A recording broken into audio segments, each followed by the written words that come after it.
Não tem mais o que pregar. Ebenezer pregou todas. Então, gente boa, e você não conhece os bastidores. Eu estava agradecendo a ele, porque a primeira vez que preguei no Haggai, eu estava aí como você está, como aluno. Dr. Haggai ficou igual eu estou mais ou menos. Perdeu a voz e meio surdo. Gripe é brutal. Então, aí Ebenezer falou: Jeremias, eu preciso de um amigo e de um socorro.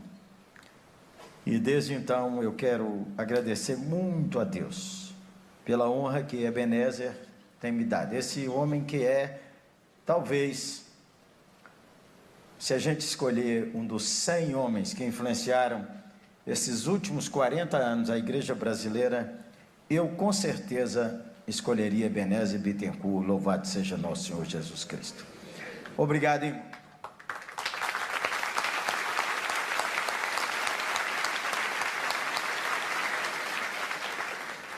Posto isso, então,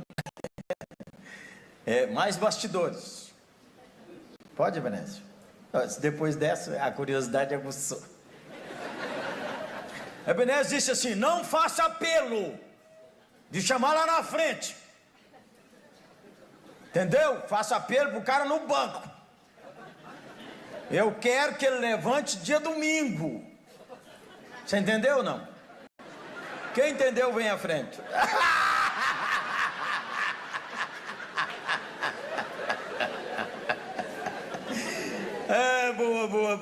Boa. E viva o Brasil, hein? E já dei um abraço ali na poderosíssima Marta. Boa viagem para os hermanos.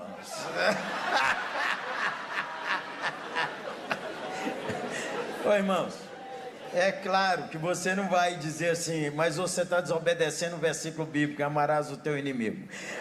Então, você entenda o que eu estou falando. Está entendendo, gente boa? No caminho, eu estava lembrando ali de uma canção da infância, na estrada de Damasco, quando Saulo viajava em busca daqueles crentes que a Jesus anunciava. Mas eis que de repente um clarão do céu lhe veio, e uma voz que lhe dizia: eu sou Jesus e lhe quero bem. Quem lembra dessa canção? É só a turma que andou na Arca de Noé. Ninguém, eles estão todos com medo. Barão. Então vamos ler a eterna palavra. Atos capítulo 9, de 1 a 6, um pouquinho mais, né? Atos capítulo 9, estou lendo na versão A Mensagem. Durante todo esse tempo, Saulo promovia uma perseguição incansável aos discípulos do Senhor, ansioso por exterminá-los. Ele solicitou ao sumo sacerdote ordens de prisão para apresentar às sinagogas de Damasco. Assim, caso encontrasse ali alguém que pertencesse ao caminho, mulher ou homem, poderia prendê-los e levá-los a Jerusalém. Ele partiu. Já pelas redondezas de Damasco, foi surpreendido por um raio de luz que o cegou. Ele caiu ao chão e ouviu uma voz em aramaico: Saulo, Saulo, por que você me persegue? Ele perguntou: quem é, Senhor? Sou Jesus, aquele que você persegue. Eu quero que se levante, entre na cidade, ali receberá instruções sobre o que fazer depois. Seus companheiros ficaram desnorteados, porque podiam ouvir o som, mas não viam ninguém. Quando se levantou, Saulo percebeu que ficara cego. Eles tiveram de levar a Damasco pela mão. Ele continuou cego por 3 dias. Durante esse tempo, não comeu nem bebeu nada. Por favor, Atos 22. Um momento em que ele está debaixo de grande pressão em Jerusalém. Ele pede a palavra diante da multidão e falou em hebraico, verso 1 do 22. Meus prezados irmãos e pais, ouçam com atenção o que vou dizer. antes de tirarem conclusões a meu respeito. Quando eles o ouviram falar em hebraico, ficaram ainda quietos, mais quietos. Ninguém queria perder uma palavra. Ele prosseguiu: eu sou um bom judeu, nascido em Tarso, na província da Cilícia, mas educado aqui em Jerusalém, sob o olhar exigente do rabino Gamaliel, instruído com rigor em nossas tradições religiosas. Além disso, sempre me dediquei sinceramente a Deus até o dia de hoje. Eu perseguia qualquer um que tivesse ligação com o caminho. Agia com violência, disposto a matar por causa de Deus. Persegui homens e mulheres e lancei muita gente na prisão. Se tem alguma dúvida, pergunte ao sumo sacerdote ou a qualquer membro do Sinédrio. Eles me conhecem muito bem. Certa vez, fui até nossos irmãos de Damasco, munido de documentos oficiais, que me autorizavam caçar os seguidores de Jesus, que viviam lá, prendê-los e trazê-los de volta a Jerusalém para serem sentenciados. Quando eu me aproximava de Damasco, por volta do meio-dia, uma luz intensa brilhou do céu e caía ao chão confuso. Então ouvi uma voz em aramaico dizendo: Saulo, Saulo, por que você me persegue? Quem és tu, Senhor? Perguntei. Ele disse: eu sou Jesus, o Nazareno, a quem você está perseguindo. Meus companheiros viram a luz, mas não entenderam nem a conversa. Então eu disse: Senhor, o que devo fazer? Ele disse: levante-se, vá a Damasco, ali será dito tudo o que você deve fazer.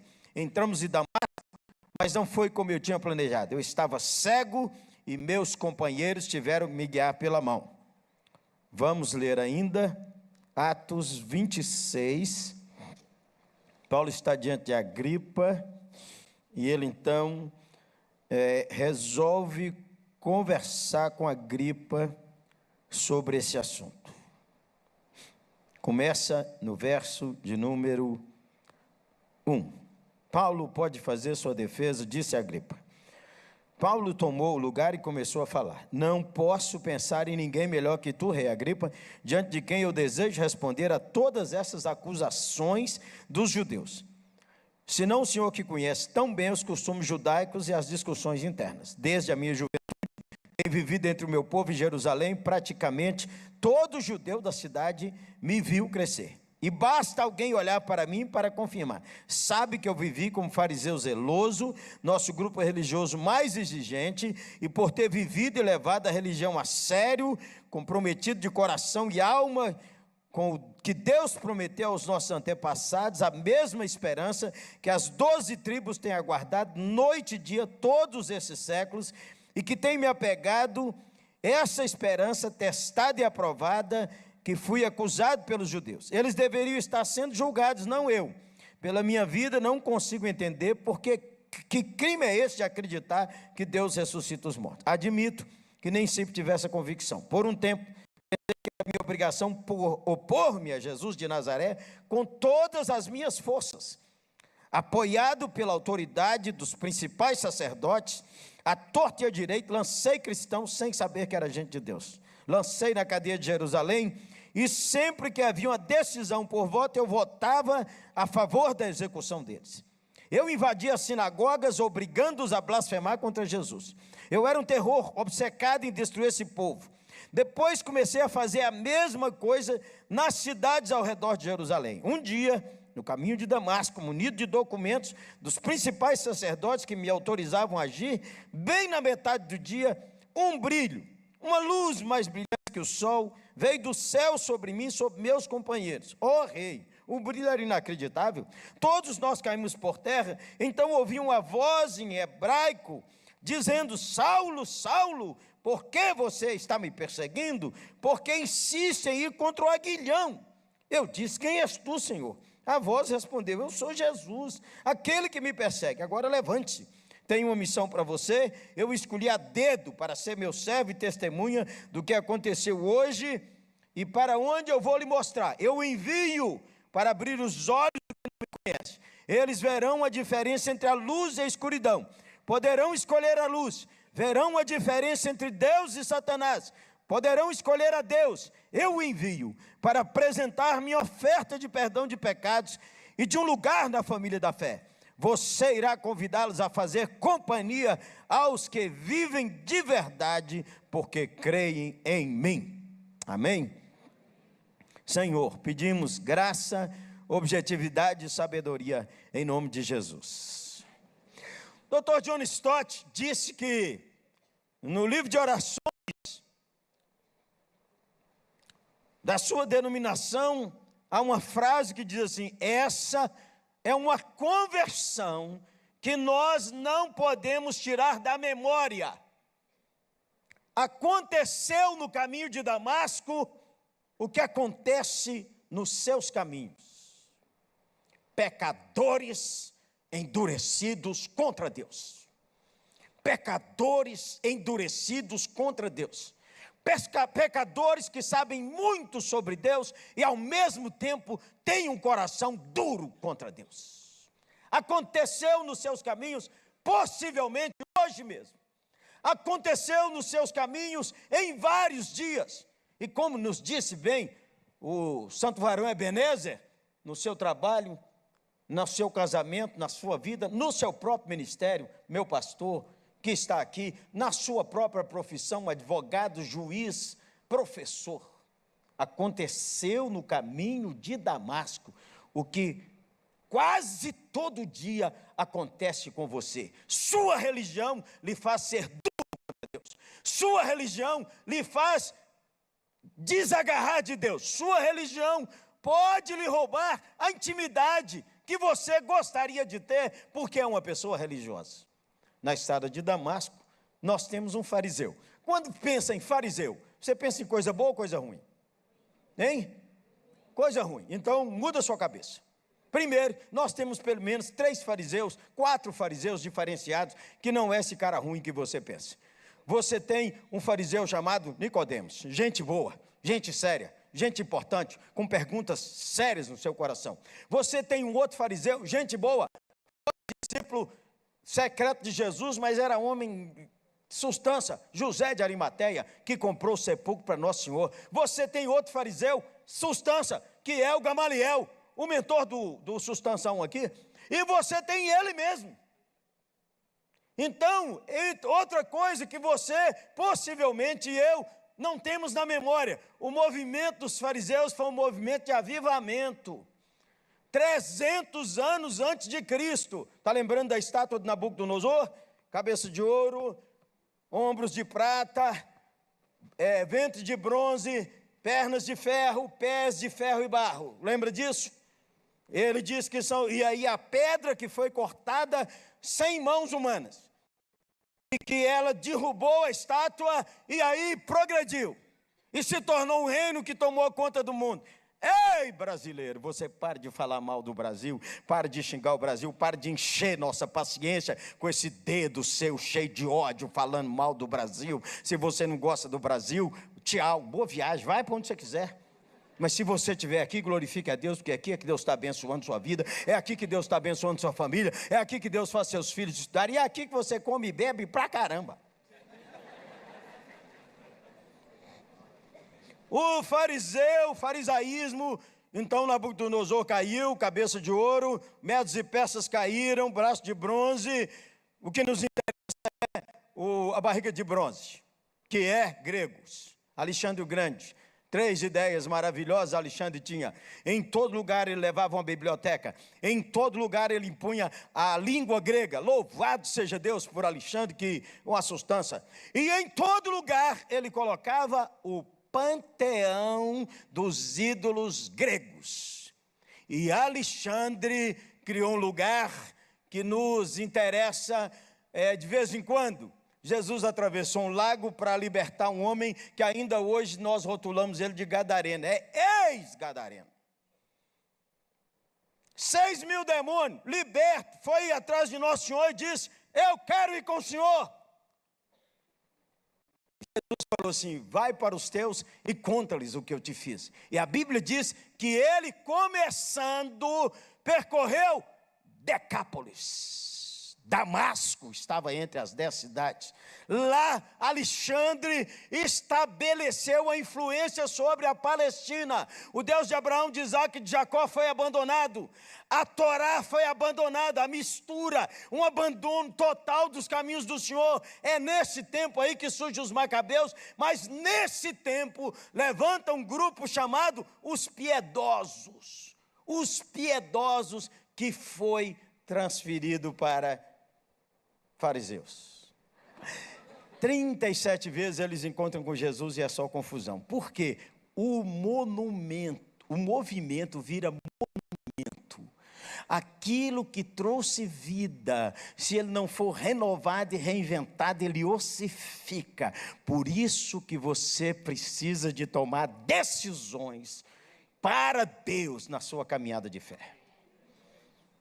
Fariseu, segundo, diz a Escritura que ele estava respirando ameaças. O Salmo 80:13 traduz o mesmo verbo que aqui está, e a figura da Bíblia, a mensagem diz assim: um porco selvagem distribuindo uma vinha. A ideia é dessa violência. Você já se descobriu violento na sua religião contra algumas pessoas que não têm o seu jeito de adorar, o seu jeito de crer, o seu jeito. Então você vira violento, você fica maior do que Deus, você fala mal na sua mesa, você detona, você acaba com todo mundo. Esse congresso está chamando você para no caminho você abandonar esse ódio contra os irmãos. 42 denominações representadas. Você podia fazer assim, esse apelo eu posso fazer. Faz assim aí no seu lugar. As duas mãos, pede licença, você não ofende uma senhora ou um homem que está do seu lado. Faz assim, ó, faz assim, ó. Fica aí enquanto eu falo. Assim, ó. Temos nossos muros. Fica aí, gente boa. Nós temos os nossos muros, mas nós precisamos aprender a dar as mãos por cima dos muros. Isso requer rendição a Cristo.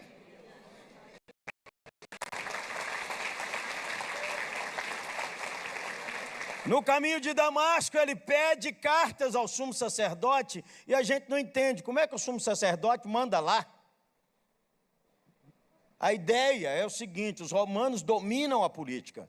Problemas de religião, o Sinédrio em Jerusalém governa, sem problema. Atos 8:3, Saulo perseguia, machucava. Atos 7, Paulo, que é Saulo, você sabe disso, Saulo é a palavra hebraica, Paulo é a transliteração grega. Então, aquela coisa assim, quando Saulo virou Paulo, é só mudança de letra. Que na estrada de Damasco era Saulo, não tem isso, gente. Entendeu? É só poesia. Só sol maior.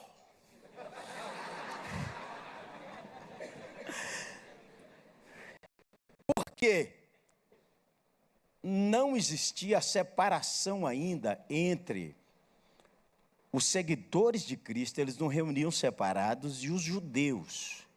Eles participavam na sinagoga. Todo sábado eles iam ouvir a lei, adorar, orar juntos. E depois de terminado o serviço da sinagoga, quem vai falar sobre a comunhão é Lívio. Você encontrará Lívio te ensinando sobre o assunto. Aí, os líderes da sinagoga sabiam, naquele tempo, os irmãos falavam: você é do caminho? Sou do caminho. Você já crê no Messias? Crê no Messias. Quem é o Messias? Jesus de Nazaré. Aleluia. Era chamada a turma do caminho. 6 vezes em Atos aparece essa expressão: o caminho, o caminho, o caminho. O Saulo, respirando ameaças, ele vai para Damasco com a carta dizendo: prende todo mundo e traz. Um porco selvagem, um homem feroz, um ódio, um matador. Acorde! Sua religião pode tornar você um falso seguidor de Jesus. Nesse caso, Paulo é um falso seguidor da Torá. Um falso seguidor do Deus que ele afirma crer, porque dentro dele há ódio, quando o livro de Levíticos ensina a amar as pessoas. Deixa eu aproveitar e fazer um parênteses sobre o livro de Levítico. Você precisa deixar de ser menino. Eu não sei para que esse livro está na Bíblia.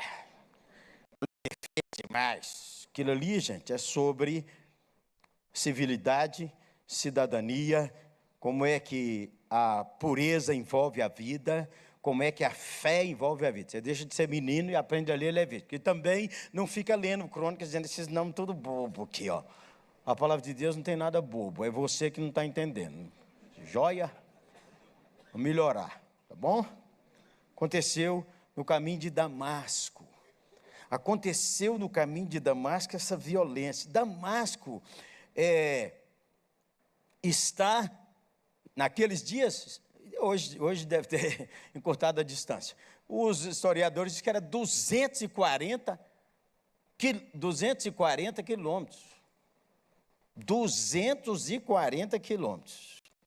E aí, naquela época, na quarta década do primeiro século, um historiador diz que havia cerca de quase 40 mil judeus em Damasco. Havia uma colônia grande. Tendo havido a perseguição, ele foi para lá buscar. Aí nós vamos encontrar a segunda realidade que acontece no caminho de Damasco e na sua vida. No caminho de Damasco acontece gente religiosa em nome da sua religião espalhando ódio. Precisa se render, precisa renovar. E no caso de Paulo, é o primeiro encontro que nós chamaríamos a conversão. A conversão, a entrega, primeira vez, eu jovem, criado na igreja, nos anos 70, ouvia isso todo domingo. Você precisa fazer uma entrega total a Cristo. Hoje não se fala mais. Você precisa fazer uma entrega da sua vida total a Cristo. Na estrada de Damasco, acontece como acontece nos seus caminhos. Jesus se revela de várias maneiras. Aqui nós temos um susto, porque ele diz lá em Atos 26, quer dizer, você vê a conversão dele, Atos 9, Lucas conta. Atos 22, Lucas narra Paulo falando. Atos 26, Lucas narra Paulo falando. As narrativas, elas têm pequenos detalhes e pequenas nuances, mas o cerne é o mesmo. E ele diz em Atos 26, que eles são testemunhas de que ele cresceu em Jerusalém. Quando que Paulo chegou em Jerusalém? Não tenho ideia. Por todas as contas que os que entendem de conta fazem, Saulo é a mesma idade ou 4 anos mais velho que nosso Senhor Jesus Cristo. Possivelmente eles cruzaram lá no templo em alguma daquelas festas. Nós nem sabemos se eles olharam nos olhos um do outro. Mas o fato é, Paulo, diz o texto do Dr. Eugene Peterson, em Atos 26, 22, ele foi a Damasco caçar os crentes. Pois é o contrário, Deus está caçando esse pecador. Deus está atrás dele, igual está atrás de cada um de nós, nos caminhos de nossa vida. E aqui nós temos pelo menos 4 ações que só depois que a gente descobre, porque você sabe assim, né? Você olha a sua vida num determinado momento, você não está vendo a mão de Deus na história. Depois passa uns 5 anos, você olha para lá e diz, meu Deus, aquilo lá era o Senhor, aquilo lá era o Senhor, aquilo lá era o Senhor, aquela tristeza era o Senhor. Esse varão que vai de chapéu para algum lugar, tem uma moça esperando ele lá na frente, louvado seja Deus, ele nem está sabendo, não é? Porque é homem e mulher que vai para o céu e depois juntos. E se ele não for casar com ela, ela vai junto dele também, louvado seja Deus. Mas que ele está bonito? Ele está bonito. E está andando, você viu? Ele está andando, ele não está parado não, o pezinho dele está em pé. É a sua vida. No caminho de Damasco, tem um homem que vai perseguir os cristãos, mas Deus está caçando. Primeira caça de Deus, você descobre que a caça veio através de uma dúvida que plantou na alma dele. Quem plantou essa dúvida na alma dele? Vamos fazer um histórico aqui. Ele cresce em Jerusalém. A repetida vez, o evangelho diz assim: a fama correu por todo lado. A fama correu por todo lugar. O Sinédrio está estranho? Claro que não. O mentor dele está estranho? Claro que não está sabendo de nada. Nos debates sobre a lei, nos debates sobre a interpretação, e o novo rabino da Galileia?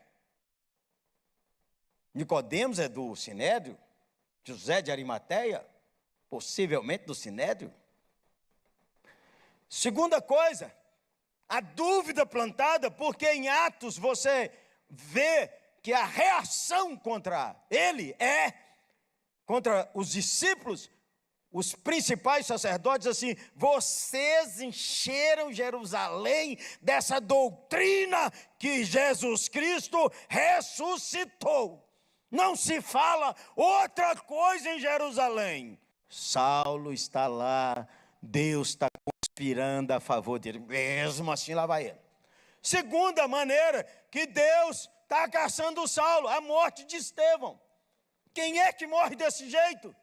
Quem é que morre e diz assim: perdoa-lhe, Senhor? E ele estava lá dando seu voto. Terceira maneira que Deus caçou Paulo, a divergência dele do seu mentor. O Gamaliel falou: senhores, dai de mão. Se esse negócio é de Deus, vai prosperar. Se não é de Deus, calma. Pois o Saulo rompeu com o seu mentor. E você sabe, quando você estuda a formação do fariseu, a influência que o mentor tinha sobre a pessoa, para romper, gera uma fratura emocional, se não espiritual, no sujeito. Deus está te caçando, varão. Você não está vendo, mas Ele está atrás de você. Quarta maneira que Deus está chamando Paulo. Ele está se revelando. Você já leu Romanos 7? Você já leu sobre a angústia que ele viu dentro do seu coração, que ele não dá conta de obedecer à lei? Você acha que aquela angústia é reflexão teológica apenas? Aquilo é a vida. A vida inteira ele viveu com aquilo dentro do coração, mas agora ele encontrou a resposta em Cristo. Ele encontrou a resposta na revelação do Senhor. No caminho de Damasco é igual no seu caminho. Você abre seu olho que Deus está atrás de você. E Ele está atrás de você para você se render. Totalmente entregue. Totalmente entregue. E aí nós temos uma coisa interessante. Porque diz que uma luz do céu veio meio-dia. O Dr. Barclay, que a gente tem até cuidado para falar, diz que o clima daquela época, havia um encontro de várias correntes, e de vez em quando davam umas trovoadas. Na hora de uma trovoada dessa, o Paulo viajou demais, Dr. Barclay, na minha opinião, com a devida licença. E se Deus usou também isso, usou, e isso é Deus. Não precisa ficar irritado, não. A outra coisa, nós temos duas lendas. O Dr. Charles Spurgeon diz que ele viajava num cavalo alto e caiu do cavalo. O texto não diz que tinha cavalo, não era costume, diz Kistenbacher e Dr. Stott, que judeus viajassem de cavalo. Isso é coisa de soldado romano. E os guardas que acompanham Paulo não são romanos, são guardas do templo em Jerusalém, judeus. Caiu porque caiu. Você nunca caiu, não? Até o Tite caiu. O que você quer?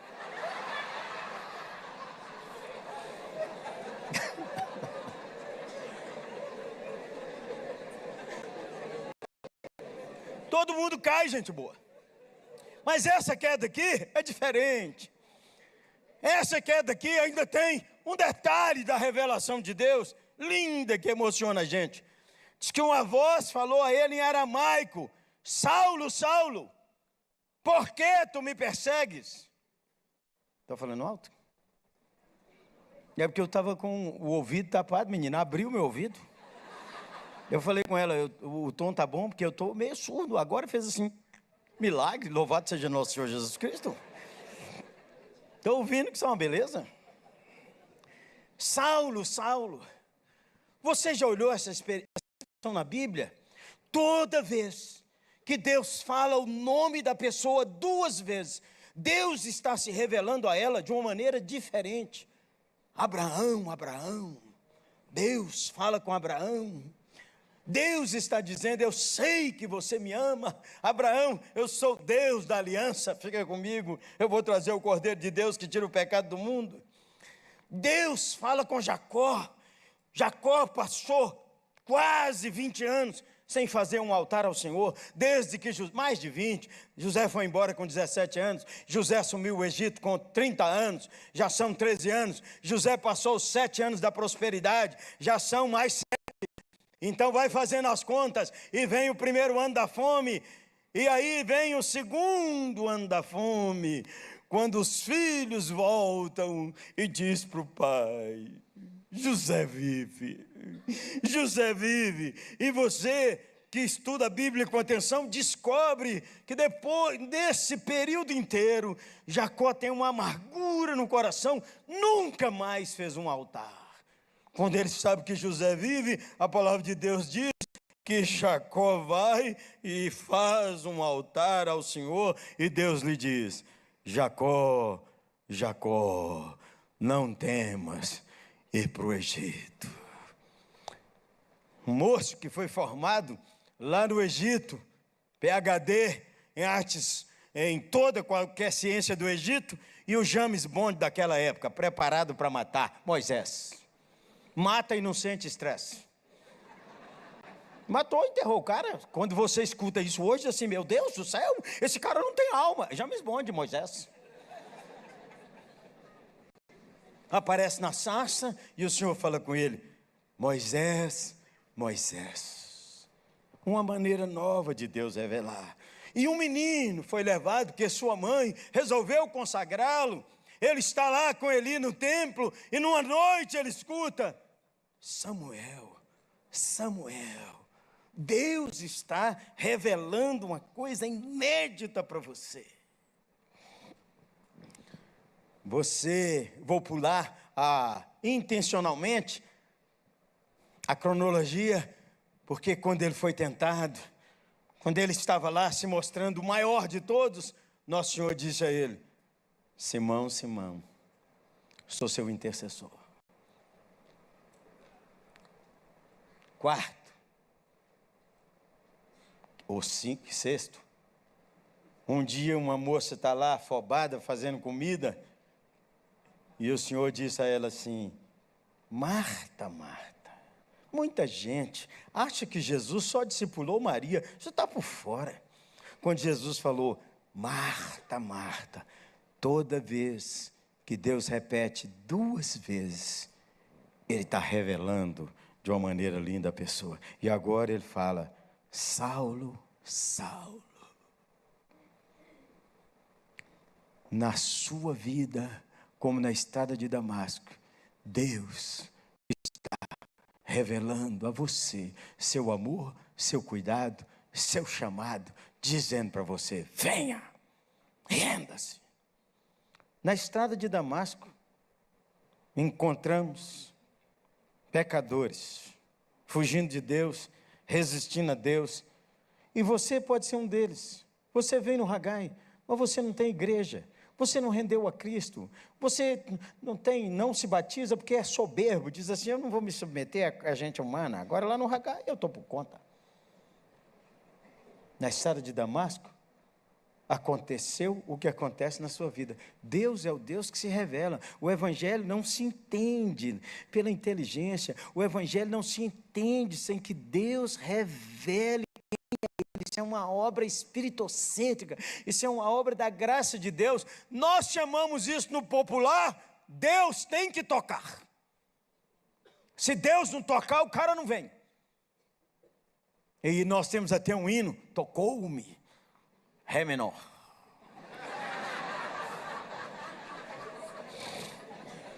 Na estrada de Damasco, aconteceu o que Deus espera que aconteça com você.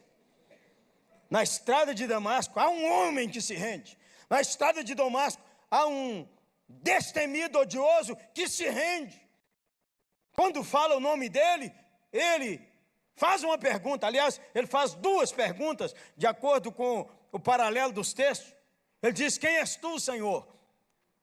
Os eruditos não são unânimes para saber se ele está começando a formar o conceito do senhorio de Cristo, que ele vai desenvolver nas cartas, ou se ele está fazendo um tratamento apenas cortês. Eu acho que ele já está começando a entender o que é o senhorio de Cristo, porque naqueles dias, em Jerusalém, o rabinato estudava o problema da divindade dos Césares. Quem é alguém só pode ser alguém. Quem é sou Jesus? Você entendeu o que significa? Anos estudando sobre o Messias, anos estudando sobre o valor da ressurreição, anos fundamentando que a ressurreição virá, anos entendendo que o Messias é assim, assim, assim, anos compreendendo o sinal de Jonas, anos. E agora, quando Deus se revela, quem és tu, Senhor? Eu sou Jesus. Abriu tudo. Abriu a história de Estevão, abriu a história do testemunho, abriu a história da pregação, abriu a história da fama, os milagres, os ensinos, as parábolas, tudo que ele ouviu nesses anos inteiros sobre o Rabino de Nazaré, começou a descortinar. Segunda pergunta, está em Atos 22. O que eu devo fazer? Rendição. Essa é a pergunta que você precisa fazer para Deus. O que o Senhor quer que eu faça? Com minha vida, com meus negócios, com meu dinheiro, com meus talentos, com minha igreja, com meu coração. O que o Senhor quer que eu faça? Eu vou fazer. Na estrada de Damasco, aconteceu um homem resistente a Deus ser quebrantado. Na estrada de Damasco, um homem resistente a Deus ser quebrantado se rendeu. E na estrada de sua vida, o que vai acontecer? Eu tinha 17 anos, criado na igreja, filho de Dona Ilka, batista, diaconisa baptista, 92 anos, ainda serve a ceia, louvado seja Deus. E seu Anatalão Pereira, meu pai, presbiteriano. Uma história interessante. Chegou os batistas, meu pai e minha mãe eram batistas. Começaram a igreja batista. Chegou um avião lá, em Janaúba, norte de Minas, ficou famosa por causa daquela história bruta, terrorizante, da queima das crianças. Chegou um avião, todo mundo correu para ver, meu pai inclusive. Foi ajudar a arrumar querosene para aquele aviãozinho. O homem de língua enrolada, o Gordon True, disse assim: nós vamos começar a igreja presbiteriana. O senhor pode ajudar? Minha mãe batista e meu pai batista passou pelas águas, louvado seja nosso Senhor Jesus Cristo, como dizem os batistas, não é? Meu pai e minha mãe conversaram e disseram: vamos ajudar a fazer a obra de Deus crescer em Janaúba. Você apoia os presbiterianos. E aí, à medida em que eles tiveram 10 filhos, e aí, circunstancialmente, todos os homens foram criados na igreja presbiteriana e todas as mulheres na igreja batista. Hoje aconteceu um mistério. Um meu irmão é pastor batista, glória a Deus. Uma minha irmã é presbiteriana, bendito seja nosso Senhor Jesus Cristo. E aí uma amiga da minha mãe, um dia, conheceu minha mãe jovem. Ela já partiu, essa mulher me abraçou e beijou: menino, você só tem um defeito, menino. Você não é batista. Eis que te digo, meu servo, 8ª igreja batista. Tem uma raiz. Criado na igreja, religioso, ia na igreja, não tinha me rendido ao Senhor. Num encontro como esse, um pregador falava sobre o filho pródigo, e eu tinha ido naquele congresso para ver se arrumava mais uma namorada. Naqueles dias era tão... Minha mãe orava para não engravidar ninguém, louvado seja o Senhor, não engravidei ninguém. Mas a gente chegava a ter 4 namoradas ao mesmo tempo. O pregador disse assim: eu não queria ir naquele congresso, meu irmão pagou para que eu fosse. E o pregador, reverendo Oswaldo Alves, também já está com o senhor. Lucas 15, 20. E vinha ele ainda longe, quando o pai o viu, correndo o abraçou, beijou. Ele diz assim: moço, filho de crente, criado na igreja, mudou de cidade, está andando por caminhos que Deus não quer, está andando errado. Você precisa se entregar a Cristo e se render. Essa é a expressão. Eu olhei para o meu irmão, porque ele que pagou o congresso, ainda contou minha vida.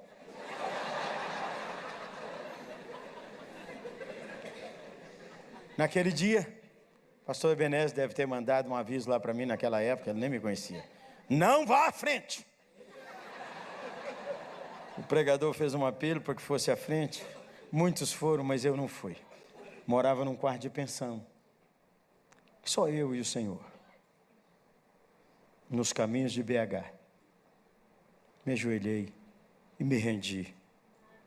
De uma maneira plena. Abriu a porta da rendição. De lá para cá. Hoje foi a última vez que eu me rendi antes de vir para o culto. Na estrada de Damasco aconteceu. E na sua vida? Vamos orar? Senhor, te agradecemos a riqueza dessa noite. Como disse o Dr. Stott, essa conversão nunca esqueceremos, porque a conversão de Paulo no caminho de Damasco mudou toda a política, economia, educação, famílias e tudo, Deus, na história do mundo. Essa conversão também nos alcançou.